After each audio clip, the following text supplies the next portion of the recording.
దోస పిండి కోసం గ్రైండర్కి వేసేటప్పుడు పప్పు నానబెట్టుకొని కడుక్కున్న తర్వాత కొంచెం సగ్గుబియ్యము, అటుకులు, మెంతులు ఒక 15 నిమిషాలు నానబెట్టుకొని ఆ మినపప్పులో కలపాలన్నమాట. కలుపుకొని అప్పుడు గ్రైండర్కి వేస్తే దోశలు అనేవి చాలా స్మూత్గా మృదువుగా వస్తాయి. కొంచెం మినపప్పు వేసిన తర్వాత 2 నిమిషాలు ఆగిన తర్వాత మిగతా మినపప్పు వేసుకుంటే చాలా తొందరగా మెదుగుతుంది స్మూత్గా గ్రైండరు. తర్వాత అలాగే ఇడ్లీ రవ్వ నానబెట్టుకొని ఆ ఇడ్లీ రవ్వ అనేది గట్టిగా పిండుకొని ఆ పిండిలో వేసుకోవాలి.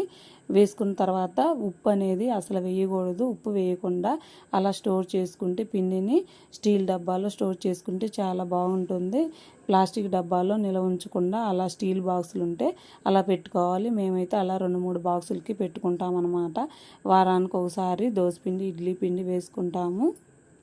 ఇడ్లీలు పెట్టుకునే ముందు అప్పుడు ఒక బాక్స్ తీసి అప్పటికప్పుడు సాల్ట్ వేసుకొని కలుపుకొని అప్పుడు ఇడ్లీలు పెట్టుకుంటే చాలా అంటే చాలా స్మూత్గా పుల్లగా లేకుండా ఉంటాయి. మీరు కూడా అలాగే చేస్తారు.